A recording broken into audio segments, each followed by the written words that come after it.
بسم اللہ الرحمن الرحیم نحمده ونصلی ونسلم علی رسوله الکریم اما بعد۔ درود شریف کی کثرت کرنے کی برکت سے تمام پریشانیوں سے نجات اور گناہوں کی معافی۔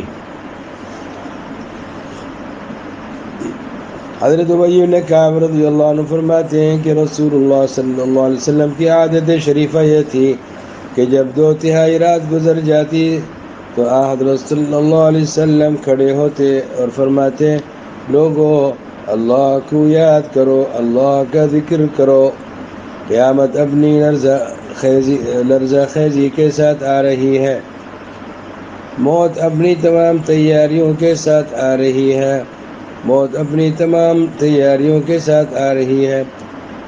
حضرت ابی بن کعب رضی اللہ عنہ کہتے ہیں کہ میں نے عرض کیا، یا رسول اللہ صلی اللہ علیہ وسلم، آپ پر کثرت سے درود بھیجنا چاہتا ہوں، تو آپ کے لیے میں اپنے اوقات دعا میں سے کتنی مقدار مقرر کروں؟ حضور اقدس صلی اللہ علیہ وسلم نے فرمایا، جتنا تمہارا جی چاہے۔ کہتے ہیں کہ میں نے عرض کیا، 1/4 وقت مقرر کر لوں؟ آپ صلی اللہ علیہ وسلم نے ارشاد فرمایا، جتنا تم چاہو، اگر اضافہ کرو تو تمہارے لیے بہتر ہے۔ کہتے ہیں کہ میں نے عرض کیا، آدھا وقت مقرر کر لوں؟ ارشاد فرمایا، جس مقدار کو تم پسند کرو، اگر زیادہ کرو تو تمہارے لیے بہتر ہے۔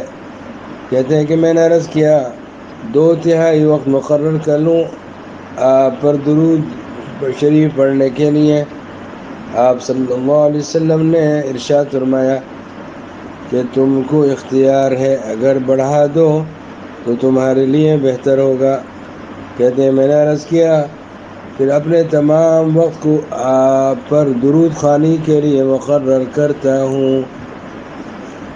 حضور اقدس صلی اللہ علیہ وسلم نے فرمایا، تب تو اس صورت میں تمہاری تمام فکر اور غم دور کر دیے جائیں گے اور گناہ معاف کر دیے جائیں گے۔ یہ ترجمہ میں نے حدیث کا سنایا ہے، ترمذی شریف کی روایت ہے یہ، اور امام ترمذی نے حدیث کو صحیح فرمایا کہ سند بالکل صحیح ہے، اور حاکم اور ذہبی دونوں محدثین نے بھی، جو پائے کے محدثین ہیں، اس کی سند کو صحیح قرار دیا۔ تو دوستو، تمام ہم غم دور کرنے کے لیے درود شریف کی کثرت کیجیے جتنا زیادہ ہو سکے۔ یہ صحابی نے کچھ وقت جلیل القدر صحابی ہیں، حضرت ابی رضی اللہ عنہ،